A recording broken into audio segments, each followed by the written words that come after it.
name is Dr. Sylvester Onyia, President of American Military Veterans of Igbo Descent, AVID. I'm here today with Rising Sons and Ambassadors for Self-Determination. We're in the state capital to bring our concerns to the American folks that Nnamdi Kanu needs to be released now. A lot of people have talked about him being unjustly incarcerated for nothing. He is not the problem of Nigeria. If anything, he's the solution to solve Nigerian problems. We're asking President Tinubu, just like we asked President Buhari, that got him in the first place, to release him. They have not done anything to anybody. On this note, we are reminding the world about what happened in January 2017, when inauguration of Donald Trump was celebrated in Port Harcourt, and the Nigerian government shut down and killed over 27 young youths of Igbo descent, ipob young stars, for doing nothing but cheering up the president of their choice. This happened and nobody have been brought to account for that. We are asking that the government of the United States under Donald Trump, present president, to look into that massacre, because it was democracy that was being celebrated, and those youths were happy, rejoicing that such a good thing happened, and the military went and killed them all like chickens. We continue to ask, what is it that you're holding Nnamdi Kanu for? And we believe, as a British citizen, the British government's hand is in it, because Nnamdi was discussing about the atrocities they're doing in Nigeria. They don't want any development in Nigeria. Everything that we are doing is what Nnamdi was preaching on, and everything he have said before have happened today, and it's still happening.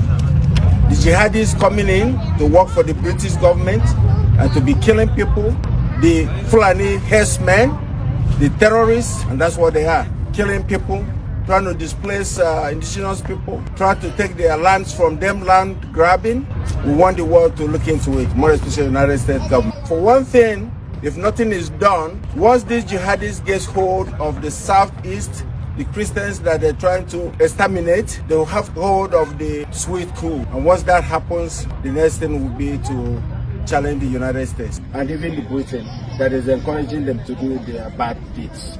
So, Father, I've heard that a Nigerian government official, the Inspector General of the DSS, Department of State Services, has said, Nigerians, defend yourselves from the terrorists and the bandits, end quote.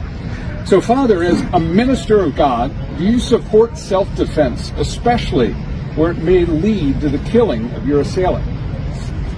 Thank you very much, sir, for the question. And if you don't mind, let me begin by thanking you and your colleagues who have been working with us tirelessly to bring to the awareness of the world the level of injustice that is going on in Nigeria. It's getting too much. And at some point, somebody somewhere has to stand up and say, enough is enough. Now, coming to your question, yes, the Director General of DSS, who in American context, we might equate to the Director of Homeland Security, is a special government official in Nigeria who is privy to top secret intelligence, actually. For him to step forward and publicly told Nigerians, arm and defend yourselves, tells me a couple of things. One, Nigeria is either becoming a failed state or is already a failed state. Why? Because he said that they don't have enough government manpower to defend you. The military, the police, the DSS, that they don't have enough power to defend their citizens. What is the primary responsibility of any government, democratic government? To defend the lives and property of the people. So, for the director of DSS to say, we don't have what it takes to protect you Nigerians, it means that they are incapacitated. Self-defense is a natural phenomenon. If I were to pinch you now, you will blink unconsciously in defense of yourself. So self-defense is a natural phenomenon. But in the context of the DSS, honestly, I wasn't expecting that we shall come to that level. at which the common people are required to arm themselves and defend themselves. But guess what? It has happened. In other words, what it means is you're on your own. If anything happens to you, you have yourself to blame. Now, because self-defense is a natural phenomenon, I have never read about any law, moral law, Christian law, civil law, natural law that is against self-defense. None whatsoever. But you know what? Where you have a good government, you take it for granted that you are protected. And so it's not even a question of whether I support it or not, or whether it is legal or not. And then for the government to say, defend yourself. Now, we are taking self-defense to a higher level. The level of you have to do everything possible to protect your life. Your life is the most precious gift God has given you. Very, very precious. God has given us a precious life to take care of, and we should guard it judiciously. But what is happening in Nigeria is that a group of bandits, terrorists, have taken it upon themselves to be massacring people at will. They carry arms all over the place, unchecked, unhindered. And they are decimating ethnic groups. In the name of herders, farmers, clash, rubbish. If there is more to it, there is a hidden agenda. And that is ethnic cleansing and religious persecution. That is what has been going on. At this point in time, I will actually go the extra mile to advocate for self-defense. And people should defend themselves. And I'm asking my people, you cannot waste the life, precious life God has given you. You must defend it. Because there's no way. It has come to that. If the government tells you to defend yourself, defend yourself. That's what I will tell my people. And then I will ask our brothers and sisters in diaspora, especially here in America, who are from Igbo descent. Igbos here in America and Europe, organize yourselves, raise money, and make sure that your respective communities at home are protected. Have a very working vigilante groups, and make sure that your communities are protected. The time to pretend that everything is okay back home in Nigeria is gone and may never come back until that country disintegrates. Because honestly, a failed state, the only solution to a failed state is disintegration. To your tents, O Israel. Everybody should go and take care of themselves. From the local communities, maybe to the regional level. And guess what? This is exactly what Mazi Nnamdi Kanu has been preaching for more than 10 to 15 years. That these people are coming. These are mercenaries sponsored by the Fulani hegemony to decimate the rest of the ethnic groups in Nigeria. And the government has done little or nothing to stop them. And to our greatest embarrassment, or even being fair to them, they have now told us officially that there's not much they can do. So, Bruce Fine, as a constitutional lawyer and the International Council for Mazi Nnamdi Kanu, and you visited Nigeria many times. Your client has served over 5 years in prison. What is Mazi Nnamdi Kanu's current situation, and how has the current state of the Nigerian Constitution and the rule of law affected Mazi Nnamdi Kanu's freedom? Well, thank you for that wonderful question. We're really gathered here today to pay homage to Nnamdi Kanu and his unsurpassed courage that has given the Biafrans hope, which is what sustains the people and moving forward towards justice. Nnamdi Kanu was victim of a crime. Crime perpetrator was the nation of Nigeria. In 2021, he was kidnapped and tortured in Kenya. He was then returned to Nigeria, where he's been denied a trial for now over 4 years. I helped precipitate a ruling from the working group on arbitrary detention in Geneva, holding very unambiguously and calling for the immediate and unconditional of Nnamdi Kanu because the government of Nigeria had violated 16 human rights covenants that were binding on all nations whether they accepted them or not. The Nigerian government has flouted that decree now for almost 3 years. Nnamdi Kanu remains in isolation. Again, he's never ever been given an opportunity for a trial. There are repeated adjournments because there is no evidence. I've examined the indictments. They're really quite hollow. They don't have any specificity of what Nnamdi Kanu did that caused any kind of violence or harm. And at present, there still is no scheduled trial date. It's a continuing criminal violation by the Nigerian government. The great irony is that the real case should be Nnamdi Kanu versus the government of Nigeria, which should be in the defendant's chair. One of the things that's very astonishing is that for hundreds of years of Anglo-American jurisprudence, there's a motto: crime should not pay. The Nigerian government is trying to make their crime against Nnamdi Kanu pay, which is intolerable. Bruce, what can be done to the government of Nigeria to help free Mazi Kanu? Well, there are several precedents. One, during apartheid, South Africa was suspended from the United Nations General Assembly until Nelson Mandela was released.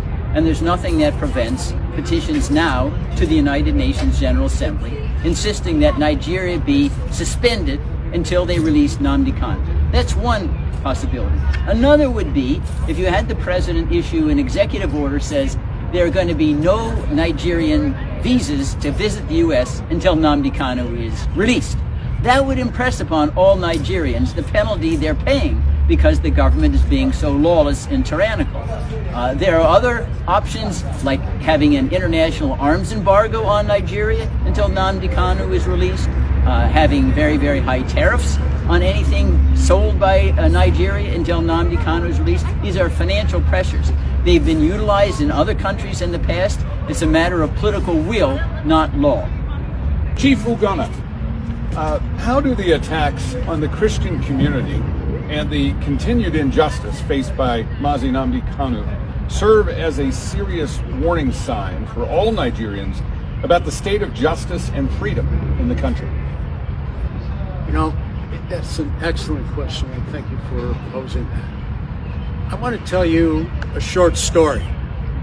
I've been going to the region for 20 years, and the first 10 years that I was there, it was quite peaceful, at least in the southeast.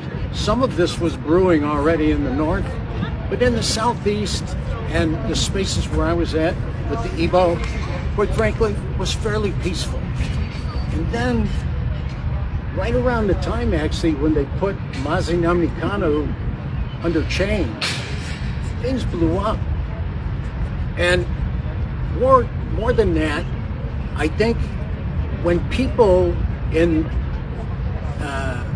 the villages and the boroughs of Southeast Nigeria look at this, they see, wow, if they can do that to somebody like Mazi Nnamdi Kanu, who is quite an individual, what could they do to me? What can they do to the individual citizens? It's just gone wrong.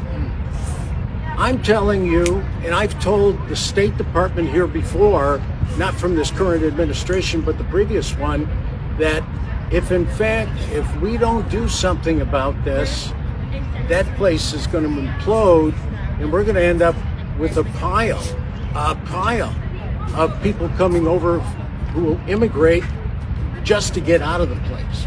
That's what's going to happen. I think the other thing that lines up where the people, the situations that they're living in, many of them are Christians. We've said before, 90% plus are Christian.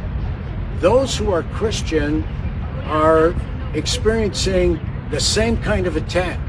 There's a group in Southeast Nigeria called Inner Society, and they're a data crunching kind of group.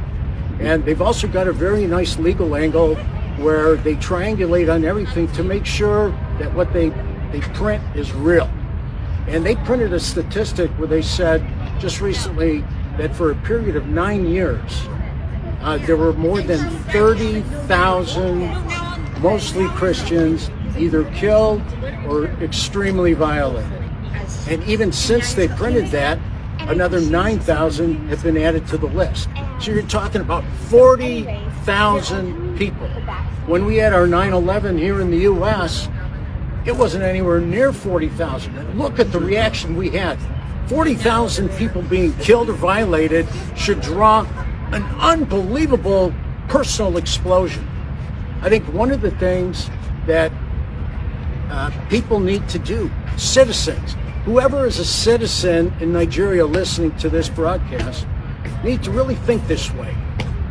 I used to work for a guy who said, you know what, now that we've had all this discussion, that's all wonderful, but tomorrow morning when you wake up, what are you going to do?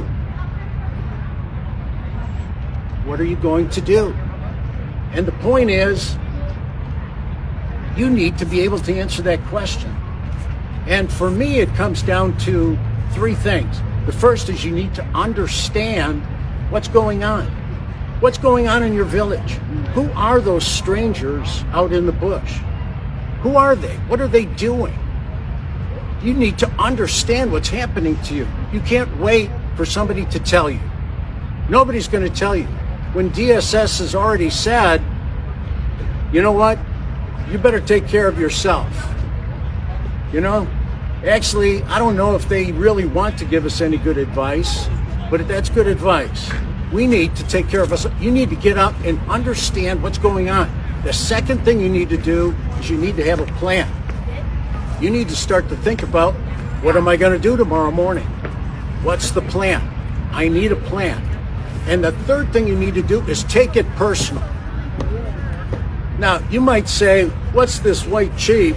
How many white chiefs do you see with a red hat? Not too many. What's he doing?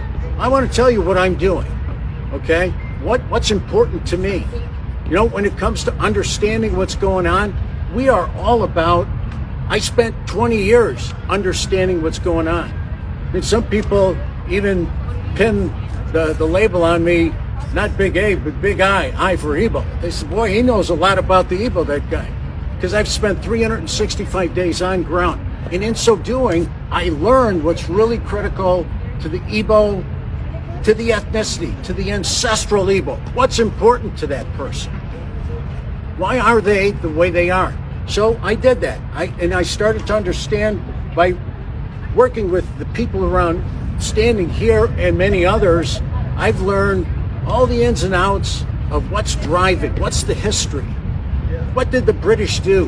How did they fumble the ball so badly when they set this place up? How did that happen? And so I've learned about that. So I know what's going on. The second thing is I've got a plan. One thing I learned from my dad, and God rest his soul, my dad was a Marine Corps staff sergeant. And so you can imagine, as a young boy, I was on the run. My dad, he said, son, you're either going to be part of the problem or you're going to be part of the solution. And you know what? I've chosen, I think wisely, to be part of the solution. Part of the solution is critical. And you know what? You as citizens need to be part of the solution. And you need to come up with it yourself. You know what? Just like DSS, they're not going to tell us what to do. Nobody's going to tell you what to do. You need to figure it out for yourself and then do it. And then the third thing is take it personal. Now, what have I been doing? You can tell just by the way I am. I take things personal. And when I come to this place behind me, and I spend a lot of time at the State Department as well, and as a group with Avid, Avid's a great organization. Avid, with that group, we've spent a lot of time in the halls of Congress, knocking on the doors, talking with people. When we're with those people, what we're doing is we're taking them through the same three steps. United States government, you actually don't understand what's going on in Africa. Listen to us. We'll tell you what's going on. It's an ancestral place.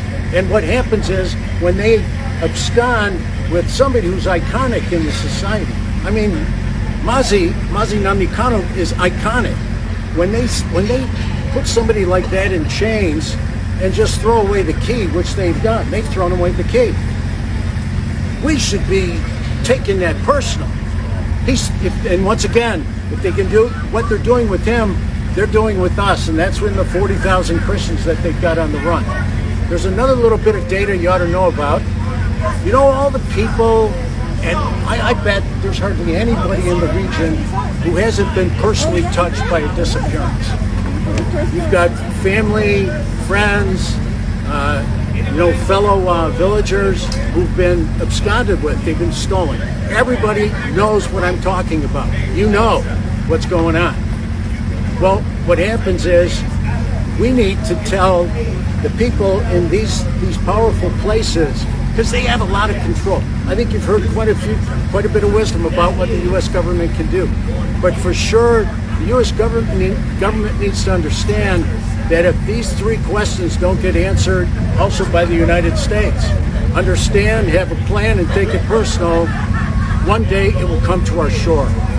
One day that place will just turn into a mess. And we need to make sure that it doesn't come to our shore. Evans, a lot has been said about what is wrong in Nigeria, especially the illegal detention of Mazi Nnamdi Kanu. What are your thoughts? Well, I mean, I can tell you that we've heard an earful about the evil and atrocities going on in Nigeria. But one thing about evil is that it's really perpetrated by a few, because there are all good people everywhere. There's good people in the north, there's good people in the south, but few bad apples that happens to galvanize the masses to commit evil against their own citizens. I'm telling you that evil may live for a while or may even live for a long time, but evil will never live forever, because every evil has an expiration date. It always does. So I'm telling you that the time of massacre of Christians in the north and south has expired. Right? Expired. Right. Expired. The genocide against the Igbos has also expired. Expired. And the incarceration of Mazi Nnamdi Kanu, the Mandela of our era, the Mandela of Nigeria, his incarceration has now expired. You've heard me describe Nigeria as a dark nation. And the only thing that can overtake darkness is light. Light. So I'm asking the Congress of the United States to be the light and enact the laws that will stop what's going on in Nigeria. Beginning with designating the nation as a country of particular concern. I'm also asking those in diaspora, like myself, to wake up and do something to help your citizens back home. We can always do something individually, but we can do much more collectively. This is a cause that I'm willing to die for. And I will continue to fight until my last breath. Tell me about the Nigerian government. Have they adequately protected human rights and enforced their laws regarding the protection of lives and property of her Igbo and Christian citizens?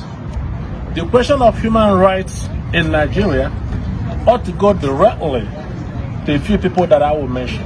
Yeah. They will talk about that. I'm talking about the person of a young lady called Leah Sharim, that was kidnapped by Boko Haram when she was 15 years old. 15 years old, she was kidnapped. Yeah. Until this day, she remains in the custody of the terrorists. Yes. She cried out to her government, and they did nothing. No rescue, no help. And I want to surprise you. This young woman today is 25 years old. 25 years old, having children for terrorists. while the federal government of Nigeria ignores her cry for help and assistance. So you ask Leah Sharif about the fundamental human rights in Nigeria, and she will tell you the rest of the story. Another person that is worthy of note is another young lady by the name Deborah Samuel, a young college student in Shangari College of Education, Sokoto, Nigeria. This young woman was stoned to death in broad daylight while people stood and watched, while the government stood and watched. The army and the police, all the security apparatus, they stood and watched an innocent girl mowed down in broad daylight, and her body was set ablaze. Chances are this young woman was still alive while she was in flames. Things that you cannot bear as a father, as a brother. These things are happening in this country called Nigeria. And people expect us to be proud of the country. That's why we're here to talk to lawmakers over here, those that will listen, and I'm glad that they're paying attention. They're taking note. What do you wish that the lawmakers would do first? First of all, back during the days of the Trump administration, Nigeria was in the list of CPC country of particular concern. Then the new administration came in under Joe Biden, and they were taken off. Now, both houses of Congress, the House of Senate, the House of Rep, they're coming together to put Nigeria back as a CPC country that needs to be watched. Country that violates fundamental human rights. Country that may be sanctioned until they change their ways. So, for the folks who are hearing this for the first time, what would you hope that they could do? What I hope that they can do is to take the message to their respective constituents, to talk to their lawmakers, their reps, their senators, their House of Representatives. Tell them what's going on. Tell them what's happening to other people on the other side. So maybe at least they can learn some voice when they're in session here at Congress. That's why we come here. This country holds the record for beacon of democracy in the world. That's why we're here. That's why we're here. It's simple. One more thing, and the legendary of human rights violation, ought to be referred to a man in the person of Mazi Nnamdi Kanu. Mazi Nnamdi Kanu's continuous incarceration is the primary reason why we're here. We are here to call for his immediate and unconditional release, as already decided by United Nations back in 2022. For people that do not know Mazi Nnamdi Kanu, today he's being referred to as a secessionist. He wants to divide Nigeria. But I want to let you know one thing, how this young man started this whole thing. He did not start this whole thing by calling for Biafra or calling to be separated from the nation. He started in the year of 2012 and 2013 in London, on the streets of London, calling for one Nigeria, for unity, for the government to pay attention to the suffering of the people. The children are suffering. There's no job, unemployment everywhere. Our young people has taken up to criminality.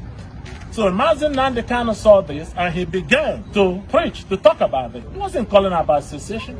He wasn't calling for Biafra. He was just a devoted citizen of the country. Well, seeing that fell a deaf ear, so he began to call for a referendum. What is a referendum? An opportunity for men and women, citizens of a particular country, to come together lawfully and decide their self-determination. Decide who to govern them, to elect government over them. It's called government by the consent of the governed. There's nothing wrong with that. And for that, this young man was arrested in 2015 and put in prison. And 2 years down the road, he was granted bail and was allowed to go home. While he was enjoying his bail, preparing to come to court, consistent with the bail conditions, he was invaded by the same government that granted him bail. A combined forces of the military, the Air Force, Navy, all of them invaded his home on a planned assassination attempt. They called it the legendary Python dance. Python should be dancing in the forest, not in a village where there were women, children, and elderly. That's where the Nigerian military came to operate their Python dance. But at the end of the day, when the Python has finished dancing, scores of human beings were left dead. Properties were destroyed. Where is the justice? Where's the government? Where's the right of the people to be protected? And miraculously, Mazi Nnamdi Kanu escaped that very assassination attempt. And in 2021, June of 2021, they tracked him down and kidnapped him while he was on official duty in Kenya. As far as we are concerned, there is no democracy in Nigeria. One key piece I want to mention with people and citizens is that it's the subject of fear. See, when you don't make a plan, when you don't understand what's going on, and you don't take it personal, all of that gets replaced by fear. See, what happens when fear takes over, all the bad operators around you become temporarily successful.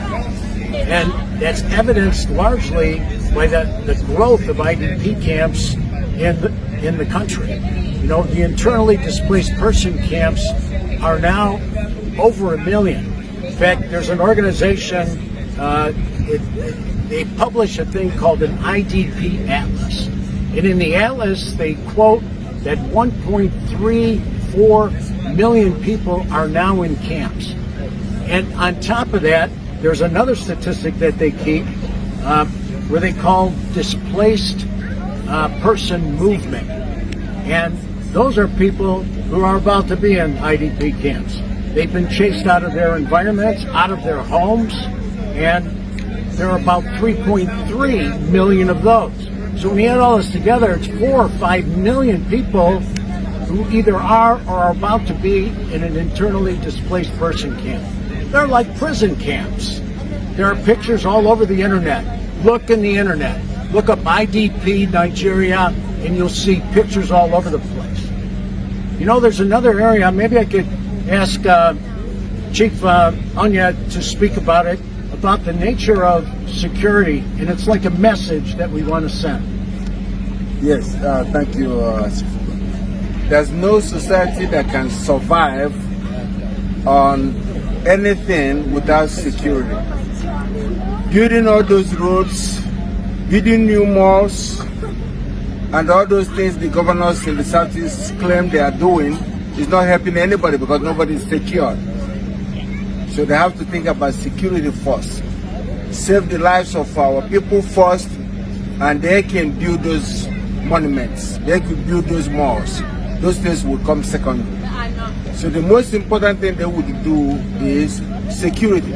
Make sure that there are bushes, nobody is living there, no Fulanis are there, no jihadis are there.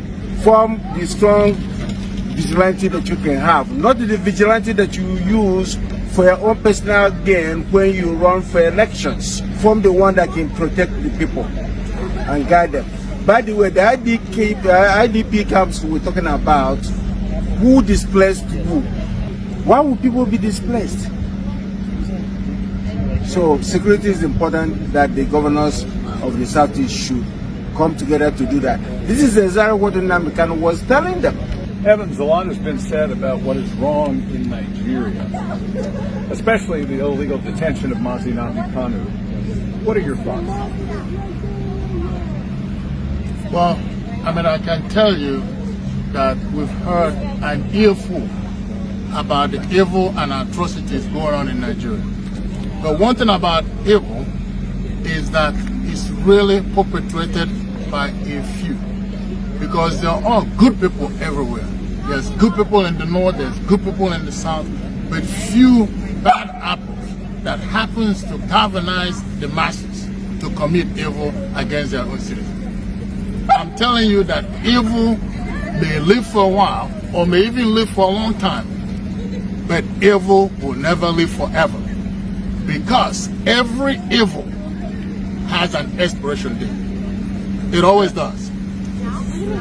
So I'm telling you that the time of massacre of Christians in the north and south has expired.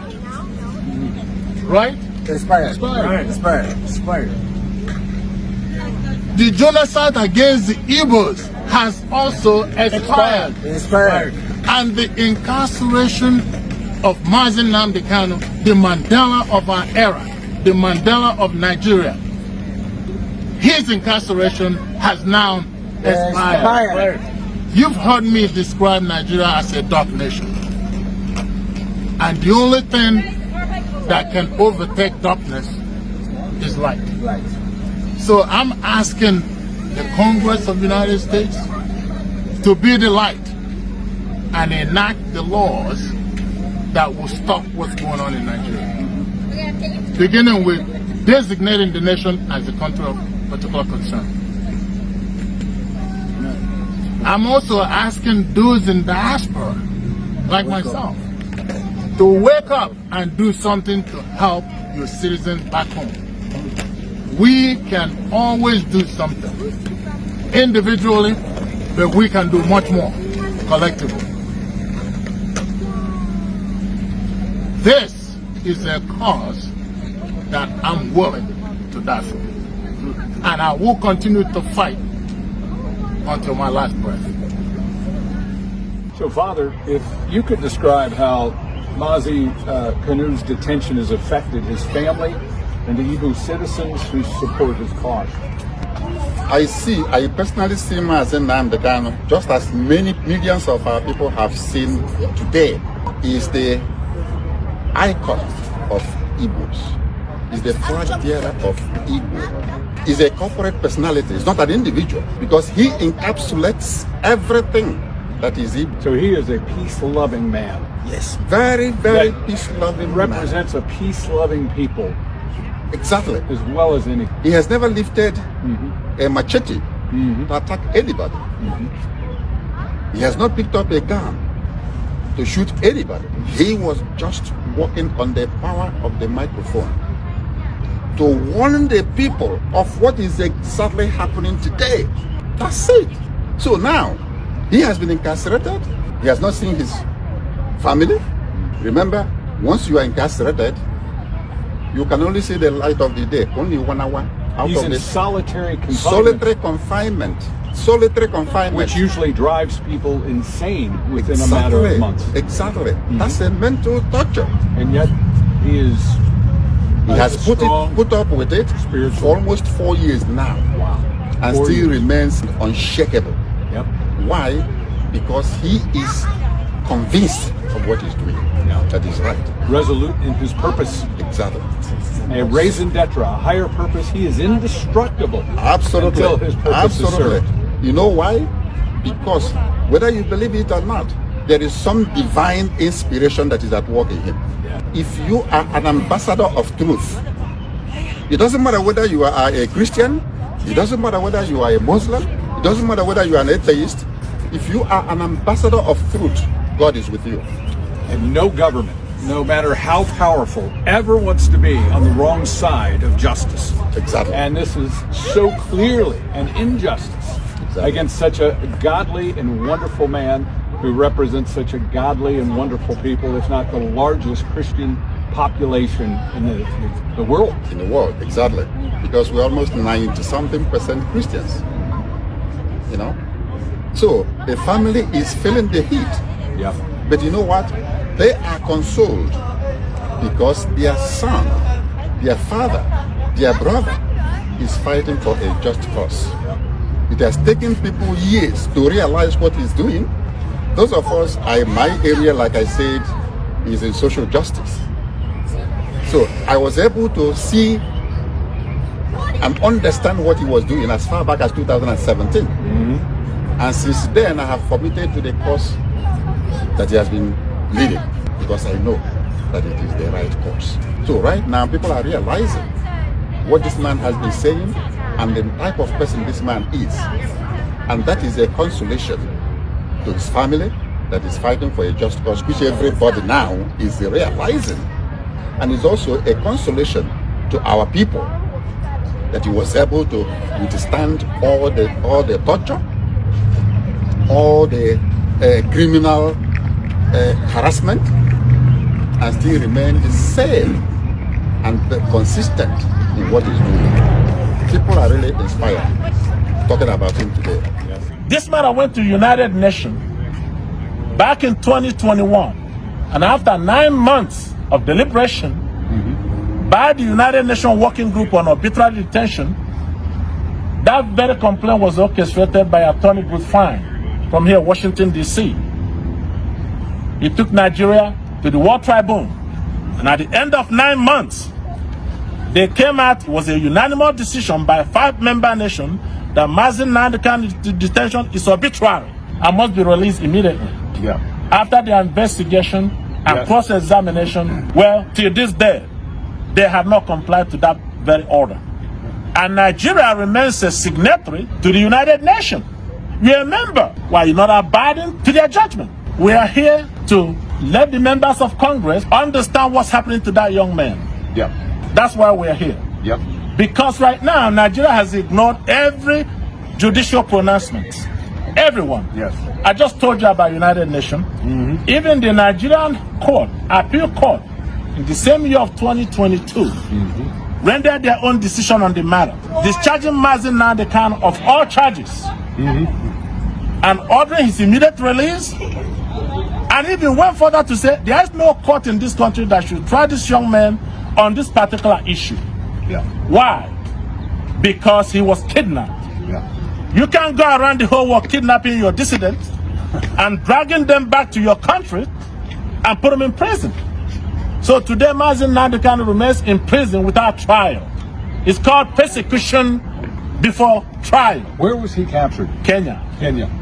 Yes. So outside of the country, was kidnapped, brought back into the country, tried by the very people who are guilty of offending him. Exactly. So the appeal court understood exactly what you said. Yeah. That's why they said no court can try him. Because they knew you cannot commit an offense against an individual and turn around to sit in judgment seat to judge the same person. It's like a rapist trying his own victim, Right. or persecuting his own victim. That's exactly. You're the one that committed the crime. So my conversation with Bruce Fine this morning, he said that Mazi Nnamdi Kanu should be in a position to prosecute Nigeria for enforced disappearance of his person and extra renditioning him back to Nigeria. Blindfolded, brought back home. That is an international crime. And Nigeria should stand on trial, not Mazi Nnamdi Kanu.